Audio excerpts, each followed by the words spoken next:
ओम शांति। आज 10 अगस्त 2023 है और प्यारे बाबा के साकार रूप से चले हुए मधुर महावाक्यों को स्पष्ट करेंगी आदरणीय आशा दीदी। ओम शांति दीदी। बाबा ने कहा, मीठे बच्चे, जब तुम बाप की गोद में आते हो तो ये दुनिया ही ख़त्म हो जाती है। तुम्हारा अगला जन्म नई दुनिया में होता है। इसलिए कहावत है, आप मुए मर गई दुनिया। बाबा की गोद में आना अर्थात बाबा का बनना। बाबा हम बच्चों को अडॉप्ट करता है। हम बच्चे बाबा की गोद के बच्चे हैं। जब बाबा मिल गया, फेथ हो गया, ये मेरा पिता है और एक जन्म का पिता नहीं, जन्म जन्मांतर का पिता है, तो फिर बाबा कहते हैं, फिर पुरानी दुनिया से क्या सरोकार, फिर पुरानी दुनिया हमको नहीं कहा। हमें नई दुनिया के ही नज़ारे देखने हैं, नई दुनिया में ही रहना है। प्रश्न है, किस एक रस्म के आधार पर बाप के अवतरण को सिद्ध कर सकते हो?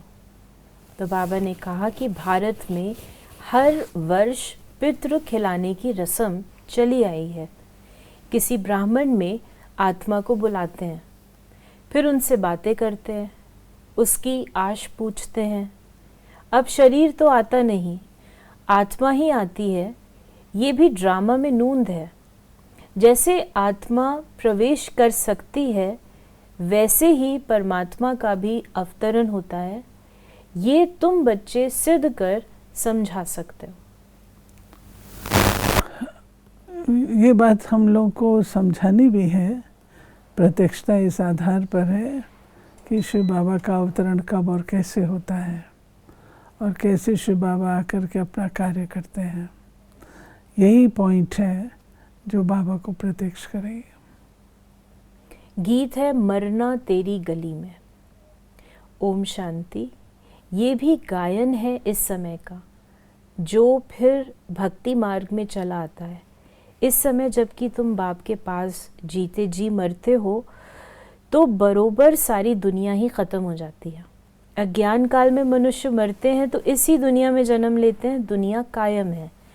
कहावत है, आप मुए मर गई दुनिया, परंतु उनके मरने से दुनिया का विनाश तो नहीं हो जाता।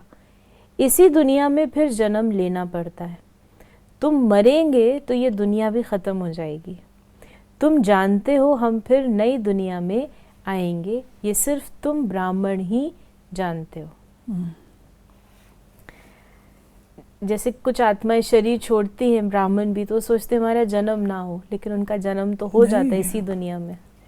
ये इच्छा हमारा जन्म ना हो, ये इच्छा ब्राह्मणों की रहती है।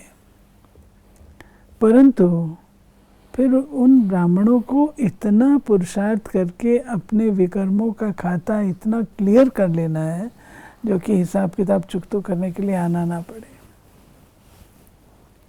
यानी अगर रह जाएगा तो फिर आना पड़ेगा। यानी कर्मातीत अवस्था, ऐसी अवस्था होगी तभी, अदरवाइज वो जन्म लेना पड़ेगा। बाबा ने कहा, तुम जानते हो जीते जी ईश्वर की गोद में आने से फिर ये दुख रूपी दुनिया ख़त्म हो जाती है। बाबा, हम आपके गले का हार बन जाएंगे। गाया भी जाता है, रुद्र माला, राम माला नहीं कहा जाता।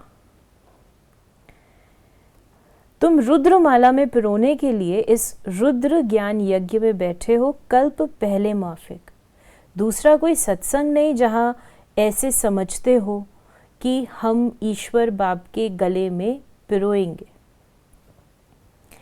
फिर बाबा ने कहा, बुद्धि समझती है, फिर कहती है, पहले संकल्प आता है, फिर कर्म इंद्रियों से कहा जाता है। नेचुरली जो कर्म का बीज है वो तो संकल्प। बाबा ने कहा कि बाप को सर्वव्यापी कहना बिल्कुल रॉन्ग है।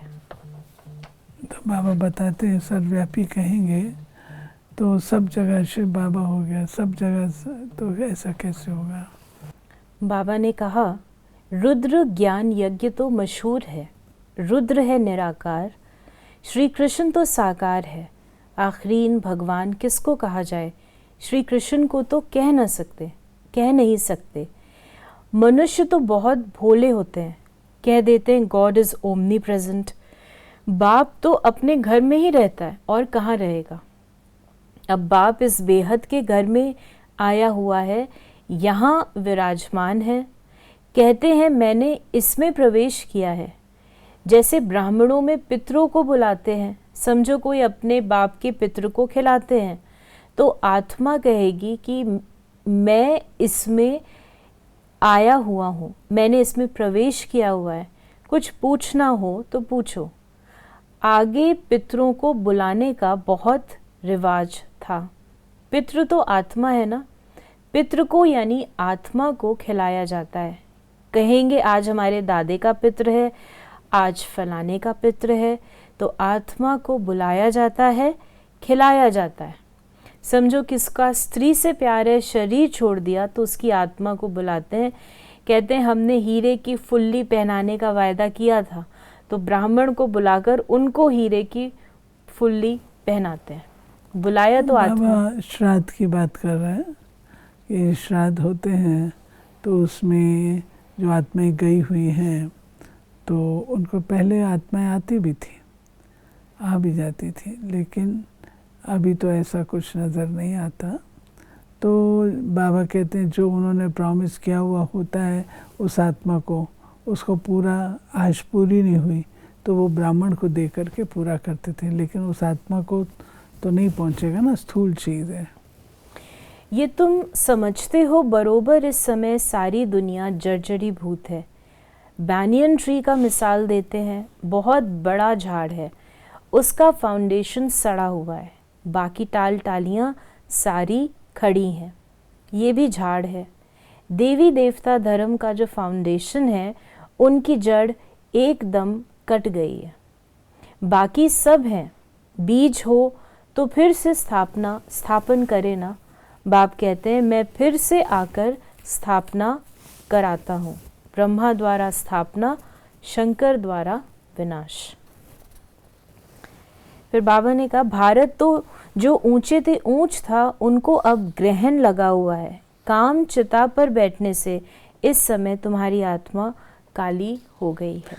बाबा ने हमको राज बताया है कि डाउनफॉल का राज क्या है। डाउनफॉल का राज है बॉडी कॉन्शियसनेस, और बॉडी कॉन्शियसनेस में आने के कारण से 5 विकारों के वशीभूत होना। बाबा ने कहा कि एक एक को साक्षात्कार नहीं कराएंगे, जो निमित्त बनते हैं उनको साक्षात्कार कराते हैं। हो सकता है अगर तुम याद में रहेंगे, बाबा के बच्चे बनकर रहेंगे, तो पिछाड़ी में तुमको भी साक्षात्कार होगा। ये बाबा ने कहा हुआ है कि अंत में मैं साक्षात्कार कराऊंगा। एक बार और कही हुई है, साक्षात्कार के बिना मैं सज़ा भी नहीं दूंगा। तो दोनों बातें, हमें खुश होना है कि हम सत्यों के नज़ारे देखेंगे, लेकिन ये भी ध्यान रखना है कहीं सज़ा ना खानी पड़े। यानी अंत में साक्षात्कार होगा, चाहे सज़ा का हो चाहे वैकुंठ का हो। बच्चों को समझाया है कि सिर्फ कोई को लिटरेचर देने से समझ नहीं सकेंगे, समझाने वाला टीचर ज़रूर चाहिए। टीचर सेकंड में समझाएगा, ये तुम्हारा बाबा है, ये दादा है, ये बेहद का बाप स्वर्ग का रचयिता है। सिर्फ कोई को लिटरेचर दिया तो देख कर फेंक देंगे, कुछ भी समझेंगे नहीं। इतना ज़रूर समझाना है कि बाप आया है, ये ढिंडोरा पिटवाना तुम्हारा फ़र्ज़ है। फिर बाबा ने कहा बाप आए हुए हैं, हम रियलाइज़ करते हैं तो बाबा कहते हैं ये हर एक को बताना है, तो ढिंडोरा पिटवाना अर्थात पब्लिसिटी करना। बाबा ने कहा कि देवता सिर्फ सूर्यवंशी को कहा जाता है, चंद्रवंशी को क्षत्रिय कहा जाता है। ये बड़ी माइन्यूट बात है। ऐसे तो हम दैवी कुल कह देते हैं, दैवी कुल तो ठीक है, लेकिन बाबा ने स्पष्ट किया है कि जो असली देवता हैं वो सतयुगी हैं, क्षत्रिय तो नंबर 2 पे हैं। उनको देवता भी नहीं कहेंगे। देवता कहेंगे, देवता है, श्री राम देवता तो माने जाते हैं ना। बाबा ने आज वरदान दिया, देह अभिमान के त्याग द्वारा सदा स्वमान में स्थित रहने वाले सम्मानधारी भव। जो बच्चे इस एक जन्म में देह अभिमान का त्याग कर स्वमान में स्थित रहते हैं, उन्हें इस त्याग के रिटर्न में भाग्य विधाता बाप द्वारा सारे कल्प के लिए सम्मानधारी बनने का भाग्य प्राप्त हो जाता है। आधा कल्प प्रजा द्वारा सम्मान प्राप्त होता है, आधा कल्प भक्तों द्वारा सम्मान प्राप्त करते हो, और इस समय संगम पर तो स्वयं भगवान अपने स्वमानधारी बच्चों को सम्मान देते हैं। स्वमान और सम्मान दोनों का आपस में बहुत गहरा संबंध है। और आज बाबा ने स्लोगन हम बच्चों को दिया, हर कदम में बाप की, ब्राह्मण परिवार की दुआएं लेते रहो तो सदा आगे बढ़ते रहेंगे। देखिए, दुआएं एक ऐसी चीज़ है जो लिफ्ट का काम करती है। आप अच्छा करते रहें, लोग आपको दुआएं दें, तो दुआओं से आपका पुरुषार्थ हल्का हो जाता है, कार्य हल्का हो जाता है और आप आराम से अपने कार्य कर लेते हैं। तो ये थे बाबा के आज के मधुर महावाक्यों का स्पष्टीकरण। यदि आपके मन में कोई सवाल है तो उसे आप मैसेज कर सकते हैं 8826599309 पर। ओम शांति।